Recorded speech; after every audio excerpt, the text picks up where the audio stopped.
ایک ڈاکٹر کا میں سن رہا تھا کلپ یوٹیوب پہ، وہ کہہ رہے جب ہم بچے کو زور سے ڈانٹتے ہیں تو بچے کے اسٹریس ہارمونز بڑھتے ہیں، جب اسٹریس ہارمونز بڑھتے ہیں تو اس کی سماعت کمزور ہوتی ہے، جب سماعت کمزور ہوتی ہے تو آپ کے پاس سمجھتا ہی نہیں ہے کیا ہو رہا ہے، تو اس کا مطلب ڈانٹے نہیں تاکہ اسٹریس ہارمونز نہ بنے، تاکہ جو بات سمجھائیں وہ سمجھیں۔ کر کے دیکھ لو یہ آپ تجربہ، اس کا باپ بھی نہیں سمجھے گا، ایک حد تک تو سمجھے گا، اس کے بعد آپ بولو گے کمبخت تیرے اسٹریس ہارمونز کے چکر میں میرے اپنے ہارمونز کیا ہو گئے، آگے پیچھے ہو گئے۔ اپنے اسٹریس ہارمونز بھی تو کنٹرول کرنے ہیں نا، اس کا طریقہ یہی ہے کہ بھئی تمیز سے سمجھ لے، ورنہ پھر تیری اسٹریس ہارمونز کی ایسی کی تیسی کر دوں گا میں، ایک دفعہ کر دو آگے پیچھے ہوں گے، اس کے بعد سیٹ ہو جائیں گے۔ تو گھروں کو بھی جو کنٹرول کیا جاتا ہے روب سے، اخلاق اخلاق اخلاق ٹھیک ہے، اصل تو اخلاق ہے، لیکن اسلام نے مارنے کی بھی تو اجازت دی ہے اپنے ماتحتوں کو، قرآن میں وَضْرِبُوهُنَّ، یہ کیوں اجازت دی ہے قرآن نے؟ اس لیے کہ بھائی گھر کے ماتحت پر روب رہے کہ سربراہ اگر ایک لمٹ ہے اس کے برداشت کی، اس سے آگے گئے تو ہاتھ بھی اٹھا سکتا ہے، وہ یہ بھی ضروری ہے۔ اگر بالکل اتنے میٹھے بن جاؤ گے نا کہ اتنے اچھے ایٹیٹیوڈ، بعض لوگوں نے اخلاق پر اتنے بیانات کر لیے ہیں، اب وہ لڑ ہی نہیں سکتے کسی سے، وہ لڑیں گے ان کی ویڈیو وائرل ہو جائے گی، دیکھو پڈا کر رہا ہے، ہمیں تو کہتے ہیں اتنے اچھے اخلاق، خود پڈا، ہم نے اتنے اچھے اخلاق کبھی بیان ہی نہیں کیا، ہمیں پتہ ہے یار کل ہمارا بھی جھگڑا ہو سکتا ہے، اور پاکستان میں جھگڑے میں اگر گالیاں نہ مت دو، بری بات ہے گالیاں دینا، حدیث میں آتا ہے منافق کی علامت ہے جب جھگڑا کرتا ہے تو گالیاں دیتا ہے، وہ حدیث کا مطلب یہ ہے کہ دلائل نہیں ہوتے اس کے پاس، گالیاں دیتا ہے ڈائریکٹ، وہ حدیث کا یہ مفہوم ہے، دلائل ہوتے نہیں ہے، بحث مباحثہ ہے تو گالیاں دینے پہ آتا ہے نا، بدماشیوں پہ، جس کے پاس دلائل ہوتے ہیں اس کو ضرورت نہیں ہوتی، لیکن اس سے ہٹ کے بعض دفعہ نئی نئی گالیاں مارکیٹ میں آ رہی ہیں۔ معین اختر نے کہا تھا نا کہ انور مقصود نے پوچھا، میری انور مقصود سے کچھ دن پہلے ملاقات ہوئی، میں نے ان سے کہا کہ وہ آپ کا میں نے پروگرام دیکھا تھا انور معین اختر والا، انور مقصود نے معین اختر سے پوچھا کہ آپ کے ماموں کیا کرتے ہیں، اس نے کہا گالیاں دیتے ہیں اور کچھ کام نہیں، تو مالک مکان کرایہ نہیں دے رہا تھا تو پولیس کو بلوا لیا، تو ماموں نے پولیس کو گالیاں دینا شروع کر دی، تو ایسے ایسے پارٹس کو گالیاں دی پولیس والوں کے کہ پولیس والے کہتے ہیں کہ وہ آ کے پوچھ رہے تھے یہ والے پارٹس تو ہم نے کبھی سنے نہیں یار، یہ کون سے پارٹس؟ تو بعض دفعہ ہوتا ہی ہے کہ پاکستان کا ماحول ایسا ہے کہ شرافت ہے ہی نہیں، ہے ہی نہیں بھائی، آپ کو غصہ بھی کرنا پڑتا ہے، گالیاں نہ دیا کرو، بہت بری بات ہے، میں بھی دیتا نہیں ہوں الحمدللہ، اللہ کا فضل ہے، اللہ نے بچایا ہوا، اور بچوں کو تو بالکل ہی سوال ہی پیدا نہیں تو یہ گالی بھی نکال لیں، لیکن ایک مثال دے رہا ہوں میں، تو اسلام وہ اسلام جو نیچرل اسلام ہے بھائی۔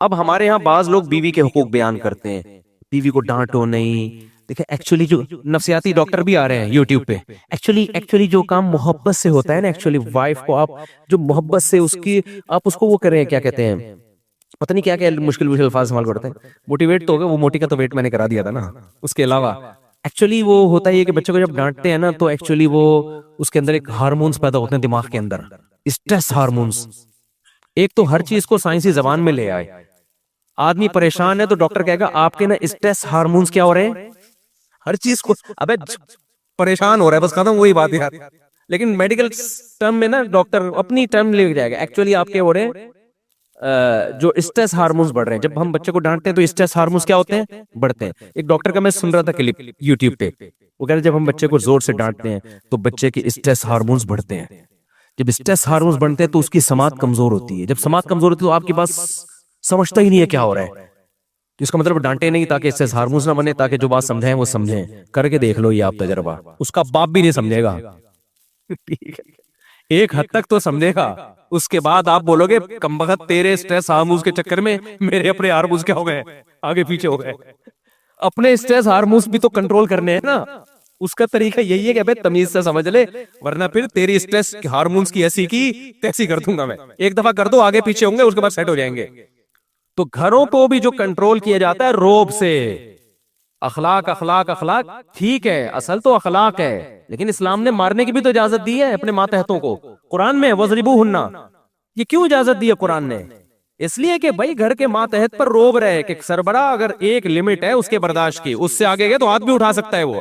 میں ایسے کئی لوگوں کو جانتا ہوں جنہوں نے محبت بہت زیادہ گھر میں دی، اس کے بعد نچڑ گئے، بڈھے ہو گئے، اب ان کا کوئی رو بھی نہیں ہے گھر میں، ایسی رسوائی والی زندگی گزار رہے، کوئی سنتا ہی نہیں ان کی، عادت ہی ڈالی کام کاج کی گھروں میں، انہوں نے نہ بچوں کو خدمت کی عادت ڈالی، بچے ایکچولی ٹیوشن پڑھنے گئے ہوئے ہیں، بچے ایکچولی یہ کر رہے ہیں بچوں کی، ابے میں کہتا ہوں تم اپنے بچوں سے کام لو میرے بھائی، گھر میں پانی پینا ہے بچے سے بولو بیٹا مجھے آج عملی طور پر کام لوگے تو کل وہ آپ کو بڑھاپے میں پانی پلائے گا، ماں باپ اتنی رسپیکٹ دے رہے ہیں بچوں کو. ایکچولی بچوں کا ہوم ورک ہے, ایکچولی کل یہ ہے, ابھی ہم نے کام نہیں لینا, ایکچولی منع بھی کیا ہے. بچے اسٹریس میں آ جاتا ہے, ٹینشن میں آ جاتا ہے. اگر 5 کلو کی بوری آٹے کی خود دکان سے لے کر آئے گا. میرے جس گھر میں بیٹے ہیں نا, میں نے وہاں ملازم ہٹا دیا ہے. یعنی میں جو خادم ہے نا, جو گھروں کے سودے لے کر آتا ہے, پہلے تو میں خود لے کر آتا تھا, اب لا نہیں سکتا. تو خادم ہے نا جو گھروں کے سودے, جس گھر میں میرے بیٹے ہیں, میں نے کہا خادم وادم نہیں آئے گا, آلو پیاز ٹماٹر یہ بچے لے کر آئیں گے. ایسی کی تیسی, کل امتحان ہے, نہیں ہے ایسی کی. اتنا تھوڑی بچوں کو اپنا باپ بنا لو. نتیجہ کیا نکلے گا؟ اگر آپ نے ان کو ابھی سے اتنی رسپیکٹ دینا شروع کر دی, ریزلٹ میں یہ نہیں ہوگا کہ آپ کو بہت رسپیکٹ دیں گے, یہ اپاہج بن جائیں گے, آپ کے کسی کام کے نہیں رہیں گے, یہ ممی ڈیڈی بن جائیں گے.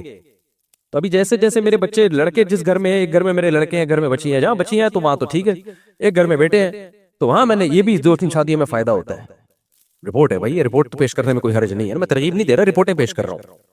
تو اب اس میں میں وہاں کر نہیں بھائی, آلو پیاز ٹماٹر دہی یہ سب, یہ لونڈے لپاڑے جو گھر میں ہے نا, ابھی چھوٹے ہیں بڑے نہیں ہیں, لیکن ابھی سے ان کو عادت ڈالو. وہاں کوئی کام باہر سے کوئی نہیں بندہ آئے گا جی آلو پیاز لے کر آ رہے, یہ سارا یہی کریں گے. وہاں جا کے گھر میں ایسا کرتا ہوں, پانی پینا ہوتا ہے, بیٹا ذرا پانی لے کر آؤ.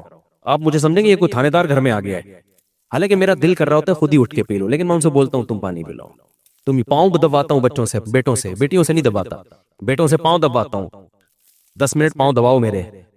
تو یہ کام کرنا پڑے گا. سمجھ میں نہیں آ رہی بات؟ کیونکہ ہمارے ابا ہم سے, جب بھی میرے والد صاحب گھر آیا کرتے تھے تو وہ فوراً جو ہے نا, ان کی یہاں پین ہوتا تھا تو مجھے کہتے تھے بھائی سرسوں کا تیل لیا اور بھائی چل بھائی مالش. آدھا گھنٹہ میں ابا کی مالش کرتا تھا. جب روز گھر آتے ڈیوٹی سے, مجھے کہتے تھے چلو بھائی 20-25 منٹ میں اب والد صاحب کی ٹانگوں پہ واک کرتا تھا. صحیح ہے نا, دباتا تھا ٹانگیں. انہوں نے ہم سے کام لیا. تو یار ہمیں تو پھر ان کے جانے کے بعد یہ چیزیں یاد آ رہی ہیں, یار اب ہمارا تو دل کر رہا ہے کوئی ہمیں خدمت کے لیے بزرگ ملے جس کے ہم پاؤں دبائیں. عادت ڈال دی نا, اگر ابا عادت نہ ڈالتے تو یہ چیزیں سمجھانے سے نہیں ہوتی, کروانے سے ہوتی ہیں. سمجھ میں آ رہی ہے بات کہ نہیں آ رہی بات؟ آپ بچوں کو 1000 دفعہ ماں باپ کی خدمت سمجھائیں, سمجھانے سے کخ بھی نہیں سیکھیں گے, کر کے کروانی پڑتی ہے ان سے. اور منہ بنائے تو آپ ان کو ڈانٹو. اب میرے ابا مجھے کہتے کہ ذرا 20 منٹ میرے پاؤں دباؤ, میں کہتا ایکچولی میرا پیپر ہے ابا, تو زوردار جھاپڑ رسید کرنا تھا, اور مجھے پتا تھا جھاپڑ آئے گا ٹائٹ والا. صحیح ہے نا, ابے تو ہمارا باپ ہے. تو آج اتنا چھوئی موئی. پھر بعض دفعہ باپ بچے پہ سختی کرتا ہے, مائیں رکاوٹ ڈالنا شروع کر دیتی ہیں. ایکچولی دیکھیں آپ یوں ہی, ایکچولی کو چھوڑو بھائی. تو ظالم بن کے یہ نہیں کہ چنگیز خان کی طرح ہر وقت ان کو ریموٹ کنٹرول کی طرح نچایا ہوا ہے, یہ تو غلط ہو جائے گا. تھوڑا بہت عادت ڈالو ان کو, بچوں پہ ذمہ داریاں ڈالو ابھی سے. آپ کو پتا ہے غریب کے بچے بعض دفعہ کروڑ پتی بن جاتے ہیں. گھر میں کھانے کو روٹی نہیں ہوتی, ذمہ داریاں پڑتی ہیں. میں نے ایسے بہت غریب گھر دیکھے ہیں, بچے بڑے کروڑ پتی بن گئے. کہہ رہے ہیں یار کچھ تھا ہی نہیں تو دھکے کھا کھا کے ہم نے اتنا کچھ سیکھ لیا. مالداروں کے بچے کسی کام کے نہیں. ایسے بھی میں نے دیکھے کروڑوں اربوں روپے کی جائیدادیں ماں باپ نے چھوڑی اور بچوں کھا پی کے ختم. بچوں کو آتا ہی نہیں کمانا, ماں باپ نے سارے ذمہ داریاں اپنے اوپر رکھی. دیکھو بچے کو تربیت دینی ہے, تربیت بچے کے لیے سب سے امپورٹنٹ چیز. 7 سال تک نہیں, 7 سال کے بعد کی بات کر رہا ہوں, ایسا نا چھوٹے چھوٹے بچوں سے کام لینا شروع. 7 سال تک تو اس کو صرف کھلائی پلائی اور کھیل کود پہ زور لگاؤ. 7 سال سے کم بچے کو میں کچھ بھی نہیں کہتا. شرارتیں بھی کر رہا ہو کرنے دو, کھائے اسکول میں فیل ہوتا ہے ہونے دو بھائی, ہمیں کوئی غرض نہیں ہے اسکول میں نہ پڑھے یار. کھائے پیے نیند پوری کرے, انجوائے کرے لائف کو, غلط چیزیں نہ. 7 سال کے بعد اس کی تربیت کی عمر بولو شروع. اب اس کو بدتمیز ہی نہیں کرنے دو. گھر میں اونچی آواز سے بات کرتا ہے, بیٹا یہ چنگیز خان نہیں ہو تم, آپ کیا ہو, آرام سے تمیز سے. مجھے دیکھا کبھی چیختے ہوئے؟ ہمیشہ میں بھی برداشت کر رہا ہوتا ہوں نا. اچھا خیر یار, ہم تو چیختے ہیں تو آرام سے آرام سے, یہ اس کو سمجھانا پڑے گا. اور اگر پھر بھی, مجھے یاد ہے ایک دفعہ میرے بھائی نے مجھے کھینچ کے ایک تھپڑ لگا دیا تھا ایک بات پہ. میں پتہ نہیں گھر میں آ کے سلام نہیں کرتا تھا, گھر آتا تھا ایسے ہی آ رہا ہوں. تو 2-3 دفعہ ایسا ہوا. نہیں تھپڑ اس بات پہ نہیں, تھپڑ تو کسی اور بات پہ. اس بات پہ مجھے یاد ہے میں آیا گھر میں نے سلام نہیں کیا, میرے بھائی نے بولا واپس جاؤ. واپس 2-3 دفعہ تمہیں سمجھا دیا گھر میں آؤ تو سلام کرو, تو نہیں کیا نا واپس. مجھے یاد ہے واقعات. میں واپس گیا, بولا اب سلام کر کے آؤ دوبارہ. میں گیا ہوں واپس, السلام علیکم ورحمۃ اللہ. آج بچوں کو بول کے دکھاؤ آپ, یہ بچہ بڑا ہو جاتا ہے 9 سال کا 10 سال کا, سلام نہیں کیا, بیٹا واپس آؤ سلام. وہ کہا میں نہیں جا رہا, کر لو کیا کرنا ہے آپ نے. آدمی اسی وقت کہتا ہے مفتی صاحب کے کہنے پر تیسرا پیدا کیا تھا, میں تو 2 کے بعد بریک لگا رہا تھا. ماحول ہی نہیں ہے. تو یہ آپ کو کھا جائیں گے کل. بچے کی صحیح تربیت نہیں ہوئی نا تو سمجھو باپ پیدا ہوا ہے, یہ پھر بچہ پیدا ہوا ہی نہیں. انگریزوں کے ہاں بچے پیدا ہوتے ہیں, قطعاً نہیں ہوتے, ان کے ہاں باپ پیدا ہوتے ہیں. انگریز اپنے بچے کو آنکھیں دکھائے فوراً پولیس آئے گی، ماں اپنے بچے کو آنکھیں دکھائے فوراً کیا آئے گی؟ پولیس آئے گی. تو وہ اس کو لا کہتے ہیں، بڑا زبردست لا ہے، قانون ہے. حالانکہ اصل یہ ہے کہ تم نے اپنی اولاد پیدا ہی نہیں کی، تم نے غلطی سے کیا پیدا کر دیا بھائی؟ اپنے باپ پیدا کر دیے. بچہ جو مرضی کرتا رہے، انگریز کو اجازت نہیں آنکھیں دکھانے کی. اس کا نتیجہ کیا نکلا؟ لوگوں نے اولاد میں دلچسپی لینا چھوڑ دی. انہوں نے کہا ہمارے کسی کام کے نہیں ہے یار، ہم ان کو محبت دیں. 18 سال کے ہو کے پرس گلے میں لڑکی نے لٹکایا، اپنے بوائے فرینڈ کے ساتھ گھوم رہی ہے، اور ادھر لڑکے نے پرس لٹکایا، ابا میں جا رہا ہوں سٹا لگانے. ابا کے کوئی حیثیت ہی نہیں ہے. ہمارے یہاں تو ہم تو بھائی شادی کے قابل ہو گئے تھے پھر ابا سے ڈر رہے ہوتے تھے، پھر بھی ابا سے ڈر رہے ہو. ہمارے ایک دم مجھے یاد ہے، میری عمر 23 سال تھی، میرا کسی سے پٹا ہو گیا، ہم لڑ رہے، وہاں پیچھے تھپڑ آیا عجیب سا نا. میں نے دیکھا تو میرے ابا کھڑے ہوئے پیچھے، وہ ہمیں مارتے ہوئے گھر لے گئے کہ یار یہ تو لڑ کیوں رہا ہے یہاں کھڑے ہو کر. تو 23-24 سال اچھی عمر ہوتی ہے انسان کی. تو اس سے ہمیں یہ احساس ہو گیا کہ ہم اولاد ہیں، باپ کون ہے؟ ابھی جو پیدا ہو رہی ہے نا مارکیٹ میں جو چیزیں آ رہی ہیں، یہ اولاد پیدا نہیں ہو رہی، ابھی باپ پیدا ہو رہے ہیں. تو اولاد پہ ظلم زیادتی نہ کرو، لیکن گھر میں ان کو یہ بتا دو کہ یہ تمہاری ماں ہے، یہ بھی تم سے پاؤں دبوائے گی، خدمت لے گی، اور اس کے سامنے بھی تمہیں زبان چلانے کی اجازت. بیٹیاں ماؤں کے سامنے ایسا چیخ رہی ہوتی ہیں، ایسے بدتمیزی سے بات کر رہی ہوتی ہیں، باپ تماشا دیکھ رہا ہوتا ہے، الٹا ان بچوں کی سائڈ لے رہا ہوتا ہے ماں کی موجودگی میں. سے تو آپ اور باغی بنا رہے ہو. جب بچے باپ کے سامنے چیخ رہے ہوتے ہیں، ماں بچوں کی سائڈ لے رہی ہوتی ہے. تو دونوں ہی گدھے ہیں یار یہ دونوں. کم از کم اپنے حقوق کے لیے تو کمپرومائز کر لے کہ بھئی ہم دونوں کے سامنے ان کو چیخنے کی اجازت نہیں ہے. تو ایسا نہ ہو کہ لوگ بد اخلاق ہو جائیں نا، شارٹ کلپ چلاتے ہیں پھر مار دھاڑ کی ترغیبیں. اصل تو یہی ہے کہ جو کام بغیر مار کے ہوتا ہے وہ زیادہ اچھا ہوتا ہے. اور نبی نے فرمایا بچہ فطرت پہ پیدا ہوتا ہے. بچے کو شروع سے تمیز سے لے کے چلیں تو بڑی تمیز سے چل رہا ہوتا ہے، وہ محبت میں آرام سے سارے کام کر دیتا ہے، بشرط ہے کہ کوئی بگاڑ نہ رہا اس کو. اگر ماں بگاڑ رہی ہے یا ماں تربیت کر رہی ہے، باپ بگاڑ رہا ہے یا رشتہ دار بگاڑ رہے ہیں، تو بہت خطرناک ہو جاتا ہے بچہ پھر. تو اس لیے نارملی مارداڑ کی ضرورت پیش آتی نہیں ہے، لیکن بچے کو یہ پتا ہونا چاہیے کہ یہ بھی ہو سکتا ہے. بس یہ اتنا خوف کافی ہے، اسی سے ٹھیک چلتا ہے. وہ تو اکثر نوبت آتی نہیں ہے، اور میرے یہاں تو اب تک کی رپورٹ ہے کہ نوبت آئی نہیں ہے. ہمارے پاس تو ماشاءاللہ ہول سیل کا سیٹ اپ چل رہا ہے. تو زندگی میں شاید ایک آدھ دفعہ میں نے کوئی ایک بچے کو ایک تھپڑ لگایا، وہ 2 لگا دیے، اس سے زیادہ کبھی نہیں، وہ بھی نماز پہ. یہ ایک بچہ اسکول کے بہت زیادہ وہ کر رہا تھا. خیر، تو اصل میں یہی ہے کہ تمیز سے آرام سے. ہر بعض باپ ایسے کرتے ہیں، بات ہی نہیں بچوں سے تمیز سے کرتے، ہر وقت الو کے پٹھے، پاگل کے بچے، اس طرح کی باتیں لینگویج استعمال کرتے ہیں. تو آپ تو بچے کو خود ہی خراب کر رہے ہو بھائی. یہ پاگل کا بچہ آپ ہی کا تو بچہ ہے. تو الو کے پٹھے، پاگل کے بچے، گدھے، یہ جو لینگویج اب آپ جو استعمال کر رہے ہو نا، تو اس لینگویج سے تمیز نہیں پیدا ہوگی بچے کے اندر، وہ یہی لینگویج استعمال کرے گا. تو بچے کی تربیت کے لیے ابا اماں کا خود ٹھیک ہونا پہلے ضروری ہے. تھوڑا گھر میں تمیز کا ماحول بنے. الو کے پٹھے کے علاوہ کوئی اور بات کر لو بھائی، یار کیا کر رہے ہو یار، یار یار کہہ کے کرو یار، تم تمیز یار انسان کے بچے بنو. بہت زیادہ یہ لفظ کافی ہے میرا خیال ہے. تو تمیز سے ماں باپ بات کرنا سیکھ لیں بچے سے، تو بہت مسائل ویسے ہی حل ہو جائیں گے. نبی نے فرمایا ہر بچہ فطرت پہ پیدا ہوتا ہے. تو اس لیے مار دھاڑ کا مطلب یہ ہے کہ روب رکھیں، اس کو پتا ہو کہ بھئی ایک حد تک ہے اس کو بالکل، اور کبھی ضرورت پڑے تو پھر شریعت میں مارنے کا بھی حکم ہے ضرورت پڑے تو. لیکن اس تک نوبت عام طور پہ جاتی نہیں ہے. ایک بات تو یہ ہو گئی. میں نے بھی مثال دی تھی نا بیان میں کہ آپ نے بچہ پیدا کیا، اب گھر میں چل کس کی رہی ہے؟ بچے کی چل رہی ہے. آپ کا کچھ چلتا ہی نہیں گھر میں. تو آپ کیا کہتے ہو؟ یار میں نے غلطی سے کیا پیدا کر دیا؟ باپ پیدا کر دیا ہے. ٹھیک ہے، غلطی سے میں نے کیا پیدا کر دیا ہے؟ جیسے انگریزوں کے ہاں بچے پیدا ہونے بند ہو گئے ہیں، ان کے ہاں باپ پیدا ہوتے ہیں. کیوں؟ بچوں کو آنکھیں دکھائیں پولیس آ جائے گی. بچہ باپ کو آنکھیں دکھائیں اتنی جلدی پولیس نہیں آتی. باپ بچے کو آنکھیں دکھا دے فوراً پولیس آئے گا. بچے پھر بتاتے بھی ہیں، اب دوبارہ آنکھیں دکھائیں، فون دے رہے ہیں، فون. ایسے ایک آدمی نے مجھے خود بتایا، کہہ رہے میں پاکستان سے اپنی فیملی کو امریکہ لے کے گیا تو مجھے غصہ آیا بچے پہ کسی بات پہ، میں نے تھپڑ لگا دیا اس کے، بہت بدتمیزی کر رہا تھا. تو اس نے یہ واقعہ سنایا نا، کہتا ہے کہ میں نے اس کو تھپڑ جیسی لگایا، مجھے پتہ ہی نہیں، میں تو آرام سے انجوائے کر رہا ہوں، پولیس آئی اٹھا کے لے گئی مجھے.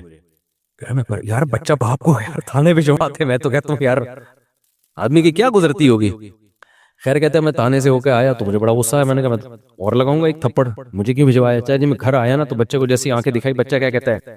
فون کی طرف. اس زمانے میں موبائل فون نہیں تھے، یہ والے فون کا جو وہ جو وہ گھمانے والا بھی نہیں، وہ تو زیادہ پرانا ہو گیا، لیکن یہ والے فون تھے جو پی ٹی سی ایل والے نہیں ہوتے. تو کہہ رہے ہیں فون کی اشارہ کر کے کہتے ہیں دیکھ رہا ہے وہ، کہہ رہے میں نے کہا بھائی یہ میں نے غلطی سے کیا پیدا کر دیا. تو وہ میرے سامنے ہوتا ہے، پرانا واقعہ ہماری حضرت کو سنا رہا تھا، وہ میرے سامنے ہوتا، میں کہتا بھائی آپ نے غلطی سے نہیں کیا، ان ملکوں میں جان بوجھ کر باپ پیدا ہو رہے ہیں، غلطی سے نہیں ہو رہے. لا ایسا ہے کہ اب اولادیں پیدا ہو ہی نہیں سکتی ہیں، قانون ایسا بن گیا ہے. اب یہاں جو بھی پیدا ہوگا، وہ جو حدیث میں آتا ہے نا انتلد الامۃ ربتہا، حدیث میں آتا ہے قیامت کی علامات میں سے کہ باندی اپنے مولا کو، آقا کو جنے گی. تو مطلب یہ باپ کس کو جنے گا؟ اپنے باپ کو جنے گا، بیٹے کو تھوڑی جنے گا. میں نے کہا یہ تو حدیث ہے، تو قرب قیامت کی علامت ہے، تو ابا جنے. میرے پاس ہوتا تو میں سمجھاتا. کہتے پھر میں نے سوچا کہ یار یہ تو بڑا مسئلہ ہو گیا نا، یہ تو بڑا مسئلہ ہو گیا. اب یہ تو میرے ہی باپ بن کے زندگی گزاریں گے. تو کہتے ہیں میں نے پھر بہانے سے یہ کیا، میں نے کہا کہ تمہیں پاکستان لے کے جا رہا ہوں. تو وہاں پھر ایسا بھی نہیں ہو سکتا کہ پاکستان لے آؤ آپ، بچہ کمپلین کر دے گا غریب ملک میں لے کے جا رہا ہے مجھے، ٹھیک ہے نا. آپ نہیں لے جا سکتے اپنے بچے کو اپنی مرضی سے، امریکن نیشنل ہے وہ، تو گورنمنٹ پکڑ لے گی، بولے کہ یہاں پیدا ہوا تو لے کے کیسے جا رہے ہیں وہاں پہ. تو کہہ رہے میں نے پھر بچوں کو یہ کہا کہ ہم ذرا چلتے ہیں گھومنے، قائد اعظم کا مزار دیکھیں گے اور یہ وغیرہ وغیرہ جو چیزیں ہوتی ہیں ہم یہ آپ کو دکھائیں گے. بچوں نے کہا ٹھیک ہے جی، انجوائے کریں گے. کہہ رہے جب میں ایئرپورٹ پہ لے کر آیا، گھر میں لے کر گیا میں، اس کے بعد میں نے کہا بلا پولیس کو. آگے میں یوٹیوب کی پالیسی کے خلاف ہے، میرے خلاف نا ایتھیسٹ بہت ساری کمپلینز انہوں نے ڈالی ہوئی ہیں، یوٹیوب کو اس کا چینل بند کرو، بہت زیادہ کمپلینز گئی ہوئی ہیں. تو آگے اس نے وہ کچھ کیا جو یوٹیوب کی پالیسی کے خلاف. بچے کہہ رہے ہمارا قصور کیا، کہہ رہے انجوائے کر رہا ہوں میں، انجوائے. ویسا ہی یار، بس بہت دن ہو گئے تھے، سمجھتے ہو. تو انتلد الامۃ ربتہا، باندی کس کو جنے گی؟ اپنے آقا کو. وہ جننا شروع، بچے باپوں نے اپنے باپوں کو پیدا کرنا شروع کر دیا. جب آپ بہترین اخلاق پر قائم ہیں تو ان لوگوں کو فالو نہ کریں جو بدترین اخلاق پر قائم ہیں. تو بدترین اخلاق والوں کا اس آیت میں اللہ نے تذکرہ کیا ہے کہ بدترین اخلاق والے کون ہوتے ہیں، جو آخرت کا انکار کرتے ہیں. وَلَا تُطِعْ كُلَّ حَلَّافٍ مَّهِينٍ، ایسے لوگوں کی اتباع مت کریں جو بہت زیادہ جھوٹی قسمیں اٹھاتے ہیں. جھوٹی قسم اٹھانا گناہ کبیرہ ہے. بہت زیادہ اس لیے اللہ نے کہا کہ جو عام طور پر ایک جھوٹی قسم بھی اٹھاتا ہے تو وہ پھر ایک نہیں، وہ بلکہ بار بار اٹھاتا، کیونکہ ایک قسم بھی اس لیے اٹھائی تھی کہ اللہ کا خوف نہیں تھا.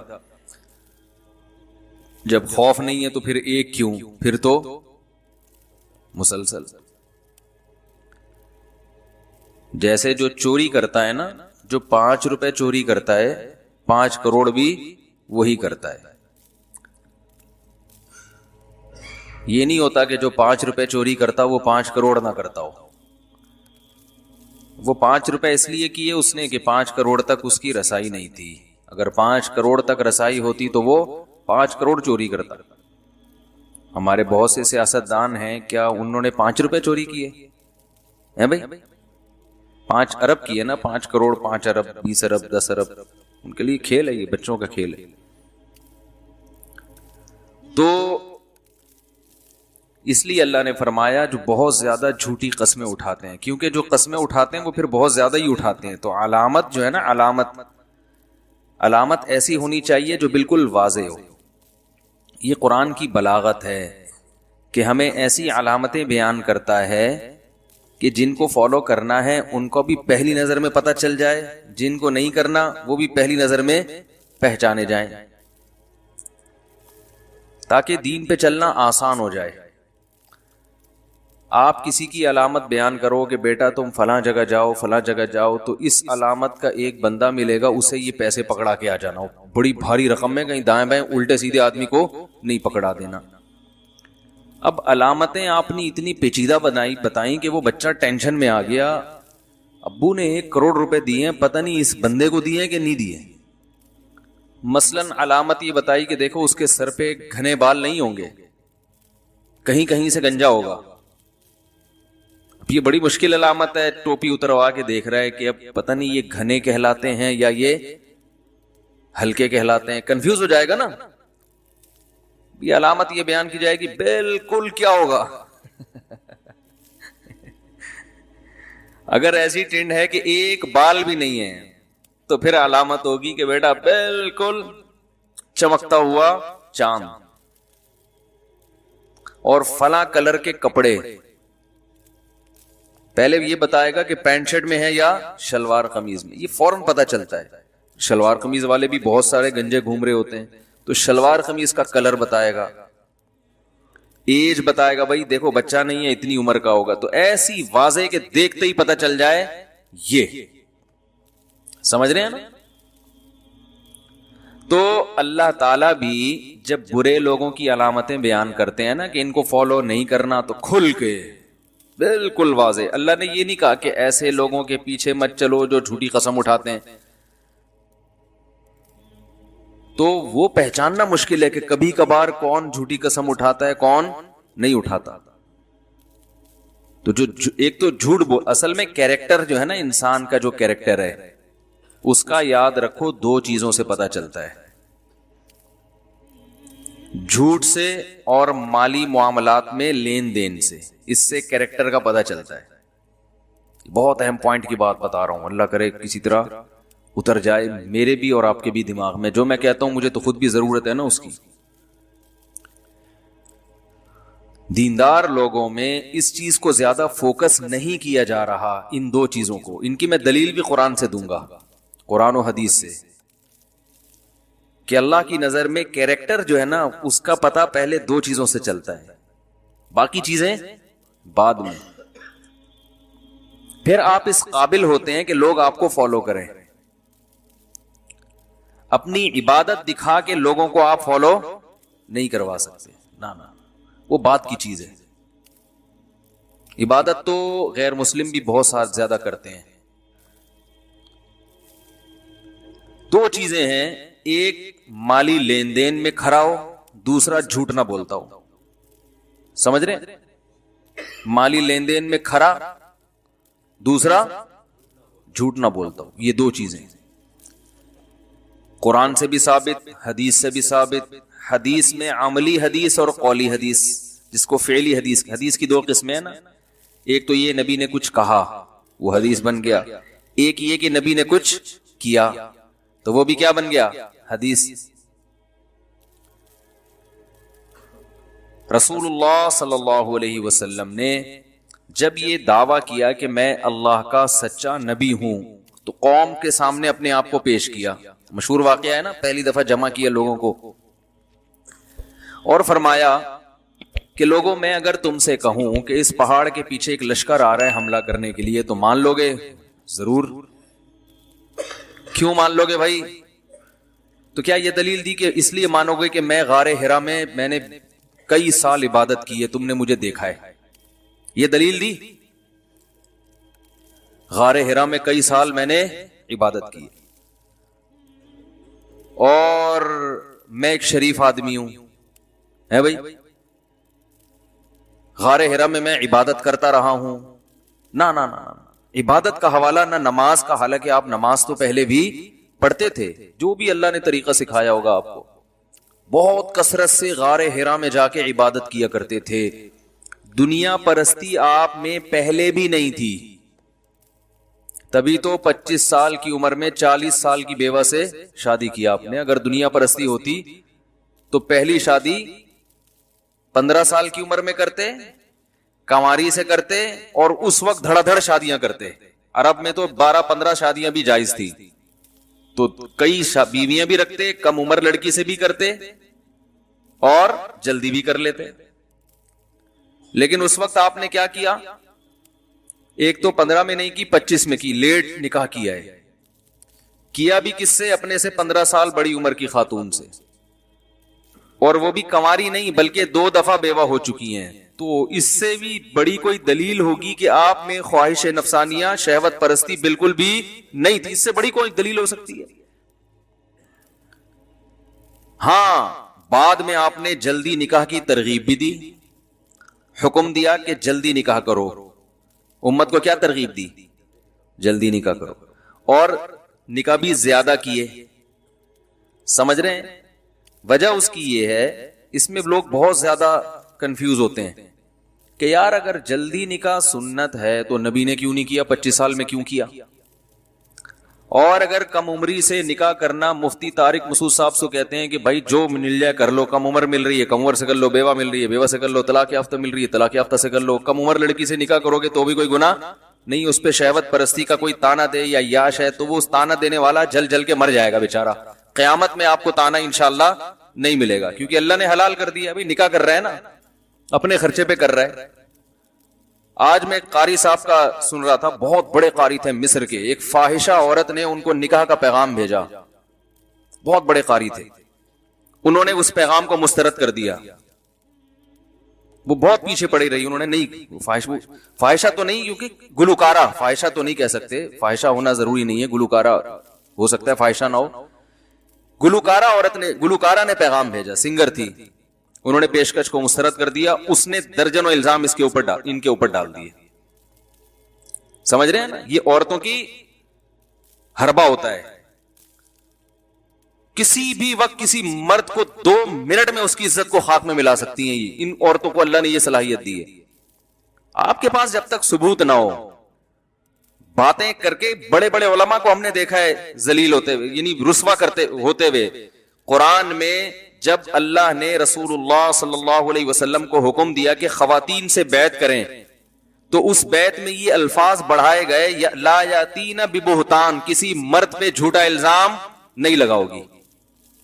اب عجیب بات ہے, مردوں سے جب آپ بیعت ہوتے تھے تو یہ بیعت میں یہ الفاظ نہیں کہلوائے جاتے تھے کہ کسی عورت پہ جھوٹا الزام نہیں لگاؤ گے. مرد نہیں لگاتے عام طور پہ. مردوں سے جب آپ نے بیعت ہوئے ہیں تو یہ کہ نماز کی پابندی اور ہر اچھی بری چیز میں اطاعت, بری سے مراد جو چیز نفس کو پسند نہ ہو. لیکن جب خواتین سے آپ بیعت ہوئے ہیں, بیعت کی ہے خواتین کو آپ صلی اللہ علیہ وسلم نے, تو اس میں یہ الفاظ خاص طور پر لا یاتین ببہتان یفترینہ بین ایدیہن وارجلہن, خود سے کوئی الزام گھڑ کے کسی مرد پہ نہیں لگائیں گی, یعنی فحش الزام. کیونکہ خواتین کے پاس بہترین حربہ یہ ہوتا ہے, کسی کو 2 منٹ میں ذلیل کرنا ہو نا تو وہ فوراً کیا الزام ڈال دو, کوئی فحش الزام لگا دو. اور ہمارے ہاں ہاتھوں ہاتھ ایسے الزام کو کیش کیا جاتا ہے, دبا کے لوگ لکھتے ہیں تو کچھ چکر تو ہے.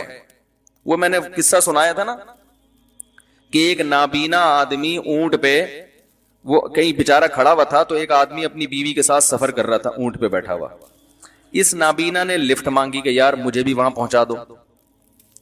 اس کو ترس آیا, یہ نابینا بیچارہ کیسے جائے گا. اس آدمی نے اپنے آگے اس نابینا کو بٹھا لیا, خود پیچھے اور بیگم پیچھے. اب یہ تینوں جا رہے ہیں. ایک شہر میں پہنچے سفر کرتے کرتے, جہاں لوگ ان کو نہیں جانتے, تو نابینا نے شور مچانا شروع کر دیا, لوگوں اس آدمی نے میری بیوی پہ قبضہ کر کے اسے پیچھے بٹھا لیا ہے اور مجھے آگے بٹھا لیا, تو میں تو نابینا ہوں, لڑ نہیں سکتا, میرے نابینا ہونے کا یہ کمبخت ناجائز فائدہ اٹھا رہا ہے. اور وہ بھائی لوگ تو ایک دم حرکت میں آ گئے, ہوئے یہ کیا کر رہا ہے تو. اس نے کہا اللہ کی قسم میری بیوی ہے, اس سے پوچھ لو. اس زمانے میں کوئی نادرا کے کوئی سرٹیفکیٹ تو ہوتے نہیں تھے, تو اس نے بیوی سے پوچھا, تو بیوی نے کہا کہ میں واقعی اس کی بیوی ہوں.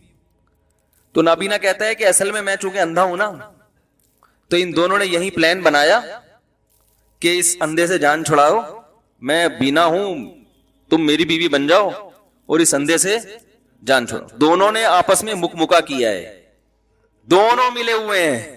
صحیح نا. اب پبلک میں ایک جھگڑا کھڑا ہو گیا, کوئی کہہ رہا ہے یہ صحیح کہہ رہا ہے, کوئی کہہ رہا ہے یہ جھوٹ کہہ رہا ہے, کوئی کہہ رہا ہے یہ کہ.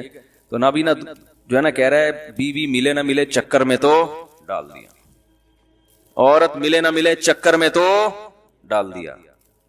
تو یاد رکھو یہ جو الزامات لگتے ہیں نا, الزامات لگانے والوں کا مقصد یہ ہوتا ہے کہ الزام ثابت ہو یا نہ ہو, چکر میں لوگوں کو ڈال دیا. تو یہ جو رسول اللہ صلی اللہ علیہ وسلم نے دیر سے نکاح کیا اور بیوہ سے کی, تو اس پر ایک اشکال ہوتا ہے میرے فلسفے پر, وہ میں کر کے پھر آگے چلتا ہوں. وہ اشکال یہی ہوتا ہے کہ ہم تو یہ کہتے ہیں بھائی طلاق یافتہ سے بھی کرو, بیوہ سے بھی کرو, کنواری سے بھی کر سکتے ہو, کوئی اس میں وہ نہیں ہے, 15 سال کی سے کر لو, 16 سال کی سے کر لو, کوئی راضی ہے, اس کے ابا بھی راضی, اماں بھی راضی, تو کسی پڑوسی کے پیٹ میں مروڑ کیوں ہو رہا ہے. ٹھیک ہے نا. یہ کہ وہ بیچاری اتنی کم عمر ہے, اس سے شادی کر کے ظلم کر رہے ہو, تو یہ ظلم کر کے تو کر رہے ہیں, جس پہ کر رہے ہیں اس کو تو ظلم محسوس نہیں ہو رہا, نہ اس کے ابا کو ہو رہا ہے نہ اماں کو ہو رہا ہے, پڑوسیوں کو پتہ نہیں کیوں تکلیف ہو رہی ہے. بھائی جس پہ ہو رہا ہے ظلم وہ چیخے نا, وہ نہ کرے, اس کو شریعت نے تھوڑی کہا کہ کرو. اگر وہ لڑکی بھی راضی ہے, اس کے ابا بھی راضی ہیں, اس کی اماں بھی راضی ہیں, خرچہ بھی آدمی کر رہا ہے, حقوق بھی پورے ادا کر رہا ہے, تو پھر اگر کوئی ایک شہوت پرستی کا تانا دیتا ہے تو اس کا مطلب وہ اللہ کو معاذ اللہ الزام کس پہ لگا رہا ہے؟ اللہ پہ. کہ اللہ نے مسلمان کو نکاح کی اجازت دے کے معاذ اللہ شہوت پرستی کا دروازہ کھول دیا ہے. یہ تو اللہ نے اجازت دی ہے. تو جب اللہ نے اجازت دی ہے تو نبی نے اس اجازت پہ عمل کیوں نہیں کیا؟ اصل بات یہ بتانا چاہ رہا تھا. نبی نے کیوں 40 سال میں بیوہ عورت سے نکاح کیا؟ اور تو بات سمجھیں. دیکھو رسول اللہ صلی اللہ علیہ وسلم کی جو 40 سال سے پہلے کی زندگی ہے وہ نبوت سے پہلے کی ہے. اس میں آپ نے جتنے کام کیے نا وہ اپنے مزاج کے حساب سے کیے ہیں, بطور نبی کے نہیں کیے. تو مزاج آپ کا یہ تھا شروع سے ہی دنیا سے بے رغبتی. بعض لوگ بائی نیچر ایسے ہوتے ہیں نا کہ دنیا میں اور خواہشات میں زیادہ دلچسپی نہیں رکھتے. آپ گھر میں دیکھ رہے ہوتے ہیں ایک بچہ ندیدہ ہوتا ہے, ہر چیز میں گھس رہا ہے, یہ بھی دے دو وہ بھی دے دو. ایک بچہ ایسا ہوتا ہے جو ماں باپ نے دے دیا ٹھیک ہے, نہیں دیا صبر شکر کرے گا. یہ بچپن سے کوالٹیز ہوتی ہیں. ہمارے شیخ حضرت مفتی رشید احمد صاحب رحمہ اللہ تعالیٰ کے بچپن کے واقعات جن لوگوں نے دیکھے ہیں نا انہوں نے قلم بند کیے ہیں. فرمایا کہ یہ اپنے والد کے ساتھ کبھی بازار جایا کرتے تھے, کبھی زندگی میں ایسا نہیں ہو اپنے والد سے کہو یہ دلا دیں. سمجھ رہے ہیں؟ یعنی یہ نیچر ہی نہیں تھی کہ کچھ مانگا جائے. حالانکہ بچے تو مانگتے ہیں, نہیں جو دلا دیا ٹھیک ہے, نہیں تو نہیں. تو یہ گاڈ گفٹڈ کوالٹیز ہوتی ہیں نا. تو ہمارے نبی کی نیچر فطرت ایسی تھی کہ دنیا کی لالچ بالکل بھی نہیں. تو نکاح ایک ضرورت ہے تو آپ نے اس کو بقدر ضرورت ہی رکھا کہ بھئی جب 40 سال کی بیوہ بیوی ہوتی ہے تو کیا ضرورت ہے کسی کنواری سے یا دوسری شادی کرنے کی ضرورت کیا ہے. لیکن جب 40 سال کے بعد آپ کو نبوت ملی اور پھر ہجرت خاص طور پر جب آپ نے کی ہے نا تو اسلام کے تفصیلی احکام نازل ہوئے. قرآن میں آتا ہے وَوَجَدَكَ ضَالًّا فَهَدَىٰ, اے نبی ہم نے آپ کو شریعت سے بے خبر پایا, باخبر کر دیا. یہ پہلے آپ شریعت سے بے خبر تھے, اسلام کی جو تفصیلی احکام ہیں ان کی خبر آپ کو نہیں تھی. آپ عرب کے کلچر کو فالو کر رہے تھے بہت سی چیزوں میں. تو جب اللہ نے باخبر کر دیا تو اس کے بعد آپ نے کنواری سے بھی نکاح کیا, کم عمر سے بھی, بڑی عمر سے بھی, بیوہ سے بھی, طلاق یافتہ سے بھی, ہر طرح کی عورتوں سے بھی کیے اور زیادہ بھی کیے. اس میں یہ حکمت معلوم ہوتی ہے کہ اگر آپ نبوت سے پہلے یہ کام کرتے تو لوگ یہ کہتے آپ نے یہ کام اسلام کی وجہ سے نہیں کیے, یہ تو آپ کی ایک طبیعت تھی کہ زیادہ نکاح کرنا چاہتے تھے آپ. اور نبی صلی اللہ علیہ وسلم نے جو کام بائی نیچر کیے ہمیں ان کاموں میں نبی کو فالو کرنے کا حکم نہیں ہے. جو کام شریعت سمجھ کے کیے نا ان کاموں میں ہمیں نبی کو فالو کرنے کا حکم ہے. تو نبوت کے بعد اور ہجرت کے وقت جب آپ نے نکاح کیے تو اب ہمارے اوپر یہ لازم ہو گیا کہ یہ ہمیں صاف پتا چل گیا کہ نبی نے کم عمر سے نکاح یا زیادہ عمر کی عورتوں سے, بیوہ یا طلاق یافتہ, ہر طرح کی عورتوں سے اور کثرت سے جو نکاح کیے یہ شریعت کے حکم کی وجہ سے کیے, لہذا تمہیں اس حکم میں نبی کو فالو کرنا ہے. نہیں یاری بات, یہ سنت دینی ہے, سنت عادیہ نہیں ہے. دینی سنت اور عادی سنت میں کیا فرق ہوتا ہے؟ سنت عادیہ کہتے ہیں جو آپ نے عادت کی وجہ سے کی ہیں. اس زمانے میں عادت تھی, خچر پہ سواری عادت تھی, گدھے پہ سواری عادت تھی, گھوڑے پہ سواری عادت تھی, جو کی روٹی عادت تھی, ازار پہننا, لنگی پہننا عادت تھی. کچھ شریعت کی وجہ سے نہیں تھا. یہ ہر قوم کا ایک کلچر ہوتا ہے نا. لیکن نماز پڑھنا عادت تھی مگر دینی, شریعت کا حکم. روزہ رکھنا عادت تھی مگر دینی. داڑھی بڑھانا عادت تھی مگر دینی, کلچر کی وجہ سے نہیں. کلچر بھی تھا لیکن دین سمجھ کے کیا ہے آپ نے. تو اگر آپ ہجرت سے پہلے یا نبوت سے پہلے کثرت سے نکاح کرتے تو ہم اس بارے میں یہ کہہ سکتے تھے بھائی وہ تو اس زمانے میں کلچر تھا زیادہ شادیاں کرنے کا, اور کم عمر لڑکیوں سے بھی بڑی عمر کے لوگ نکاح کر لیا کرتے تھے. تو ہمارا کلچر چونکہ اس کی اجازت نہیں دیتا, جیسے ہمارا کلچر ہمیں گدھے پہ سواری کی اجازت نہیں دیتا, لنگی پہننے کی اجازت نہیں دیتا, جو کی روٹی ہمارے معدے ہضم نہیں کرتے, تو ہم تو پراٹھے کھائیں گے, ہم تو اپنے کلچر کو فالو کریں گے.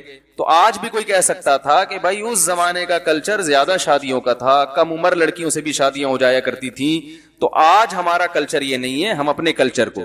تو یہ جو نبی نے پہلے اپوزٹ کام کیا, کلچر کے اگینسٹ چلے ہیں, اور ہجرت میں جب تفصیلی حکام نازل ہوئے تو پھر شریعت کے مطابق. تو یہ مہر لگ گئی ہے کہ اسلام میں زیادہ شادیاں کلچر کی وجہ سے نہیں ہیں, یہ اسلام کا حکم ہے. بہت مشکل ہے بھائی، بہت مشکل ہے. ایک تو 4-5 خواتین آتی ہیں ایک ہفتے بعد، پھر یہ بیان سن کے وہ پھر دو رہ جاتی ہیں. کوشش کرتا ہوں خواتین بیان میں آتی نہیں بھائی، سن لیا کریں، کڑوی مصیبت ہے، ایک گولی ہے، کیا کریں. کوئی بول نہیں رہا نا، دوسرے علماء بول رہے ہوتے تو میں چپ ہو جاؤں. کیا کریں اب بتاؤ. اب سوال ایک پیدا ہوتا ہے، یہ سمجھ میں آ گیا نبی نے پہلی شادی دیر سے کیوں کی اور بیوہ سے کیوں کی.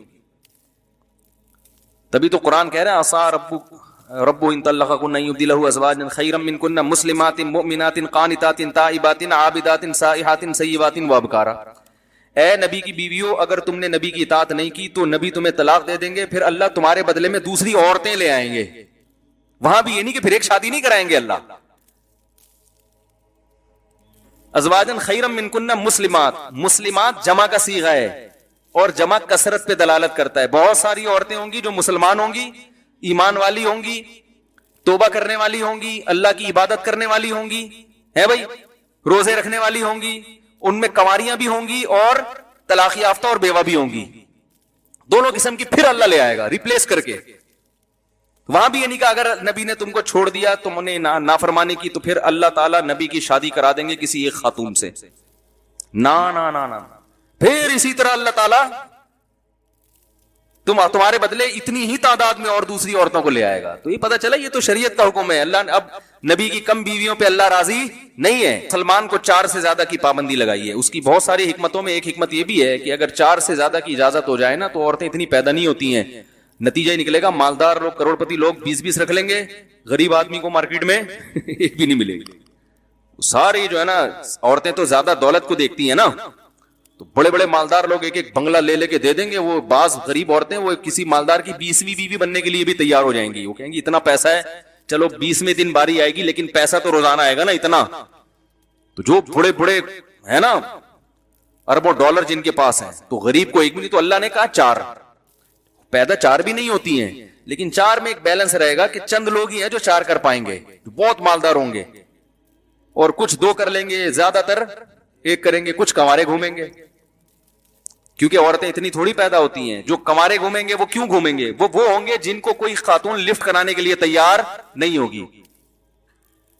یہ لوگ کہتے ہیں نا عورتوں اور مردوں کا ریشو تو برابر ہے. تو بھائی برابر تو ہے، لیکن فطرت یہ چاہتی ہے کہ بہت سے مردوں کو بیوی ملے ہی نہیں.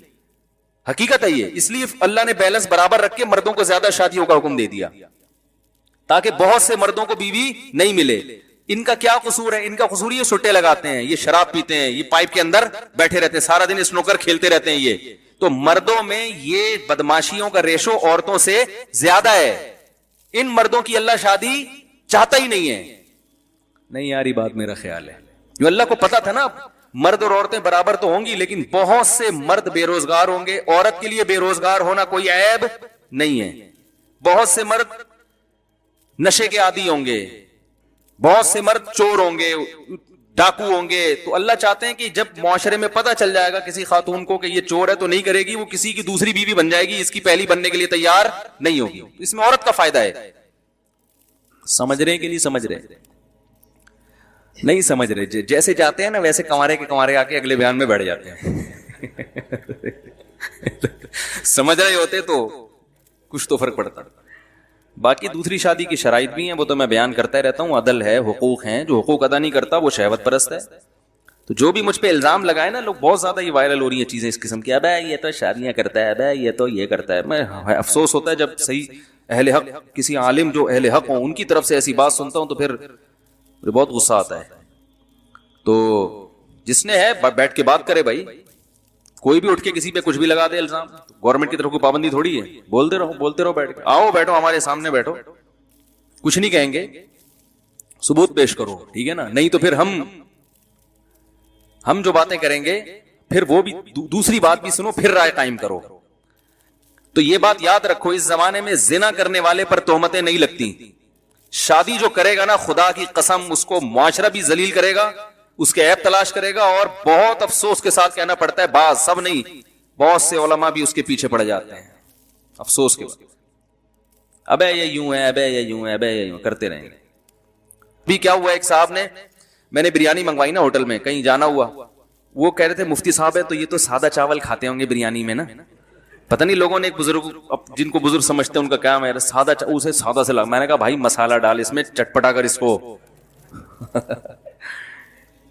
میں نے کہا ہم ہندوستانی لوگ ہیں, ہم چٹخارے دار چیزوں کے عادی ہیں. میں نے کہا اس کو ذرا لا لشپش قسم کا چٹخارے دار بنا اس کو.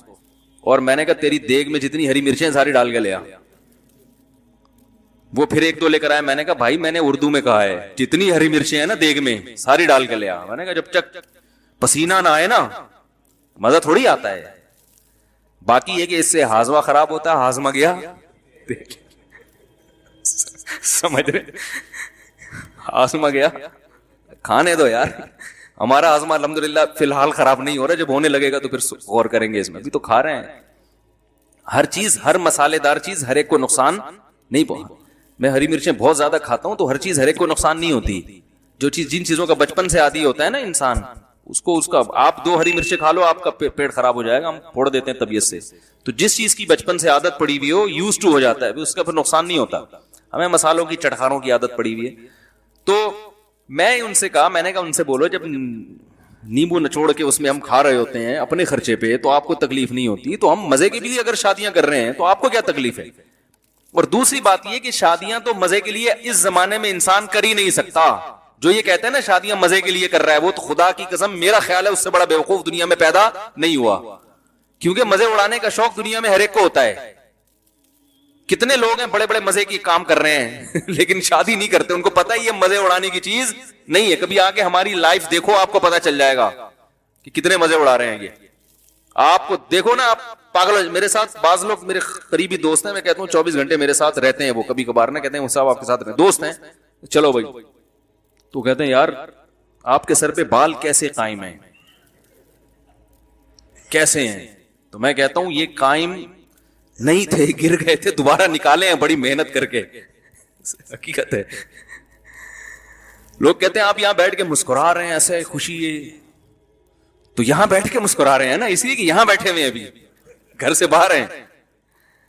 تو جو یہ کہتا ہے نا کہ یہ عیاشی ہے شادیاں کرنا, تو بھائی کر لو. اگر یہ عیاشی ہوتی تو ہمارے سابق صدر سب سے پہلے کرتے. یہ عیاشی ہے ہی نہیں, یہ تو بڑا ٹینشن والا کام ہے. تبھی میں لوگوں سے کہتا ہوں جہاد کے لیے کرو شادیاں, پھر کم عمر سے کرو, بیوہ سے کرو, طلاق یافتہ آپ کی مرضی ہے. ترجیح ہم اسی کو دیتے ہیں بھائی, بیوہ سے کرو تو زیادہ اچھا ہے, طلاق یافتہ سے کرو تو زیادہ اچھا ہے. کیونکہ کنواری کا تو کہیں بھی ہو جائے گا, بیوہ سے کرو تو زیادہ اچھی بات ہے نا. یہ اچھی بات ہے, کوئی فرض واجب نہیں ہے آپ کو. اگر کنواری مل رہی ہے اس سے کر لو, اپنی ذمہ داری پہ کرو. پٹو گے تو ہمارے سامنے آ کے مت رو, یہ تو پٹتے ہیں بھائی, یہ تو اس کا حصہ ہے بھائی. باقی یہ کہ پہلی بیوی کو ٹارچر کرنا ٹھیک نہیں ہے, بار بار بلا وجہ کرنا کرانا ہوتا نہیں ہے. اس کو ہر بات پہ تانے دیتے ہیں, یہ بھی غلط ہے. اور کرنا ہے تو سنجیدگی کے ساتھ. پہلی زوجہ کی محبت میں کمی نہیں آنی چاہیے, اس کو محبت سے تیار کرو, سمجھاؤ. دوسری بیوی کو پہلی کے ساتھ نہیں رکھ سکتے آپ, الگ گھر لے کے دینا پڑے گا, الگ گیس بجلی کا کرایہ سب الگ. اسلام میں یہ نہیں ہے کہ دوسری کو لا کے پہلی کے تھوپ دیا جائے اس کے, وہ کوئی اس کی بہن نہیں ہے. سگی بہنیں نہیں ایک ساتھ رہتی ہیں آج کل, سوکنوں کو کہاں سے لا کے ٹھوس رہا ہے صحیح ہے نا, یہ اس پہ ظلم ہے.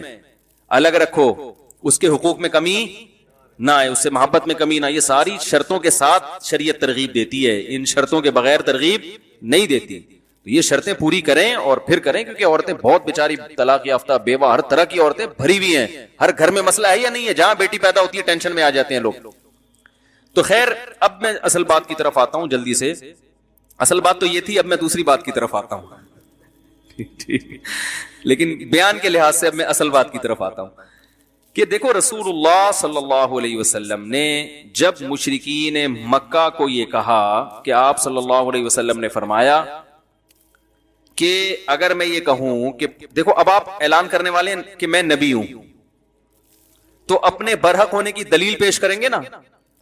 تو آپ نے یہ نہیں کہا کہ دیکھو میں دم کروں گا بیمار آدمی ٹھیک ہو جائے گا, میرے پاس ایسے تعویذ ہیں, میں یوں کروں گا میں مردوں کو زندہ کر دوں گا, میں چاند کے 2 ٹکڑے کر دوں گا. نہ یہ تو بات کی چیزیں ہیں, ابھی معجزے بھی چلیں گے بعد میں, اصل یہ نہیں ہے. پھر یہ بھی نہیں کہا کہ میں غار ہرا میں کتنی عبادت کرتا ہوں دنیا سے بے رغبتی, اور میں نے تو دیکھو 25 سال میں بیوہ عورت سے شادی کی ہے, تو مجھے دنیا کی لالچ بھی نہیں. کوئی دلیل نہیں. دلیل یہ کہ میں جھوٹ نہیں بولتا, کردار پیش کیا جا رہا ہے. اور جھوٹ نہ بولنے کی دلیل پیش کی, میں اگر کہوں کہ پہاڑ کے پیچھے سے کوئی لشکر آ رہا ہے مان لو گے؟ انہوں نے کہا مان لیں گے. تو آپ نے فرمایا کہ اتنا میری بات پہ یقین کرتے ہو، اس کا مطلب تمہیں میرے کردار پہ شبہ، کیریکٹر کے لحاظ سے میں ٹھیک ہوں. کیوں یقین کر لو گے؟ لوگوں نے کہا آپ صادق اور امین. امین کا مطلب پیسوں میں خیانت. دیکھو بڑی خاندانی باتیں ہیں یار، اللہ کرے مسلمان کی کھوپڑی میں آ جائے. مسلمان میں یہ دو چیزیں نہیں ہیں، باقی سب کچھ ہے. روزے بھی رکھے گا، داڑھی بھی رکھے گا، حج بھی کرے گا، زکوٰۃ بھی دے گا، دو چیزوں میں دو نمبری ہے. اور غیر مسلم میں یہی دو چیزیں ہیں، باقی بولو نا. سب غیر مسلموں میں نہیں، میجورٹی کی بات. جو پڑھے لکھے یورپ کے، امریکہ، یورپ، یو کے وغیرہ میں جو اکثر پڑھے لکھے لوگ ہیں ان کی بات کر رہا ہوں، ورنہ ہر دو نمبر لوگ مارکیٹ میں ہر جگہ ہی موجود ہیں. اتنی بھی خوش فہمی کا شکار نہیں ہونا چاہیے کہ پتہ نہیں وہ کیا ہیں. لیکن میجورٹی غیر مسلموں میں دو چیزیں زیادہ آ گئی ہیں، سچ اور پیسوں کے معاملے میں دو نمبری نہیں. آپ کسی غیر مسلم ٹھیکیدار کو، یورپ کا رہنے والا، یو ایس اے کا، یو کے کا رہنے والا ہو، آپ اس کو ٹھیکہ دیں، ایڈوانس پیسے دے دیں تو آپ کا کام پہلے کر کے دے گا. وہ کسی مسلمان تہجد گزار جس کی پیشانی پہ رو رو کے، آنکھوں پہ نالی، اللہ کے خوف سے رو رو کے یہاں نالیاں بن چکی ہوں اور سردوں میں ٹکریں لگا لگا کے یہاں کالے نشان پڑ گئے ہوں، ایسے آدمی کو جو ٹھیکیدار ہو ایڈوانس پیسے دے دیں آپ. بس پھر جتنا وہ راتوں کو اٹھ کے روتا ہے نا، اس سے ڈبل پیسے نکلوانے میں آپ رو گے اس کے سامنے. یار اللہ کا واسطہ کیا خیال ہے بھائی، میرے پیسے دے دے یار، کام کر دے یا میرے پیسے. آپ کا جرم یہ ہے کہ آپ نے اس کو پیسے ایڈوانس دے دیے. میرا خیال ہے غلط تو نہیں کہہ رہا میں. ایسے ایسے واقعات ہیں نا میرے پاس، میں بتاؤں آپ حیران ہو جاؤ. تو جتنا وہ تہجد میں نہیں روتا، اس سے زیادہ وہ آپ کو رلائے گا اپنے پیسے نکلوانے. ہمارے ایک دوست ہیں سعودی عرب سے آئے یہاں پہ، تجربہ نہیں تھا، ساری زندگی سعودیہ میں گزری. یہاں انہوں نے ہوٹل بنانا تھا، بڑے تاجر تھے، ایڈوانس پیسے دے دیے.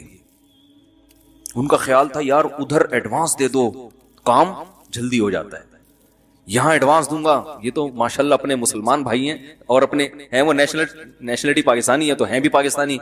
یہ تو ایک دم دیا اور بندہ ایسے غائب جیسے گدھے کے سر سے سینگ غائب. مجھے فون کر کے کہہ رہے ہیں یار میں نے ایڈوانس پیسے دیے تھے، وہ تو بندہ ہی پکڑائی میں نہیں آ رہا، کام ہی نہیں کر کے دے رہا. میں نے کہا اگر وہ پکڑائی میں آ گیا اس سے بڑا دنیا کا بے وقوف کوئی بھی نہیں ہے، یہ بتا دو. کیونکہ ہمارے ہاں بے وقوف کی ڈیفینیشن یہ ہے کہ پیسے دو اور وقت پہ وہ واپس کر دے. یہاں کی ڈکشنری میں جو حکومت پاکستان کی طرف سے جو ڈکشنری شائع ہوئی ہے نا، اس میں بے وقوف کی ڈیفینیشن یہی لکھی ہوئی ہے کہ جو وقت پہ پیسے واپس کر دے. بھائی جب پیسہ کمانا اس کی زندگی کا ویژن ہے تو جب آپ نے ایڈوانس پیسے دے دیے، اب کام کر کے اس کو، وہ کام کوئی اور کر لے گا. وہ کیا خیال ہے، اس کا مقصد ہی پیسہ تھا تو وہ تو پہلے ہی مل گیا، تو اب کام کیوں کروا رہے ہو بھائی اس سے. تو میں نے ان سے کہا اب ہم پاکستان میں رہتے ہیں، اب ہم سے پہلے مشورہ تو لے لیتے. سارا ہر چھوٹی چھوٹی بڑی باتوں کا آپ مشورہ لیتے ہو، اتنی بڑی اماؤنٹ کسی کو دے رہے ہو، مشورہ نہیں لیا آپ نے. تو رسول اللہ صلی اللہ علیہ وسلم نے کیا فرمایا؟ لوگوں نے کیا کہا؟ آپ صادق ہیں اور امین. امانت کسے کہتے ہیں؟ لوگوں کے مال کا محافظ ہو. آنکھ بند کر کے کوئی آپ کے پاس 1 کروڑ روپے بھی رکھ دے نا، اسے یہ غم نہ ہو کہ یہ کھا جائے گا، یہ دائیں بائیں کر دے گا، اسے یہ غم نہ ہو. اسے پتا ہے کہ یہ اپنے پیسوں سے زیادہ میرے مال کی حفاظت کرے گا، یہ وصیت لکھ کے رکھے گا کہ فلاں کا پیسہ میرے پاس ہے، میں مر گیا تو اس تک کیسے پہنچایا جائے. آج کل لوگوں کے پاس امانت رکھواؤ، قیمتی قیمتی چیزیں ہوتی ہیں، وصیت ہی نہیں کرتے. بھائی آپ نے کیوں یہ فرض کر لیا کہ میں ہر وقت زندہ رہوں گا، کبھی بھی نہیں مر سکتا؟ یہ کیوں فرض کر لیا؟ آپ اگر دیکھو نبی صلی اللہ علیہ وسلم کی صحیح حدیث ہے بخاری کی، کسی مسلمان کے لیے جائز نہیں ہے کہ اس کا کوئی لین دین ہو، کوئی چیز اس پر ہو اور وہ اسے لکھے بغیر مر جائے. 3 دن تک اسے نہ لکھے، 3 دن تک مہلت دی ہے، 3 دن سے زیادہ گزر گئے نا اور لکھا نہیں ہے آپ نے، گناہگار ہو گئے آپ. سمجھ میں آ رہی ہے بات کہ نہیں آ رہی؟ آپ دیکھو میں بہت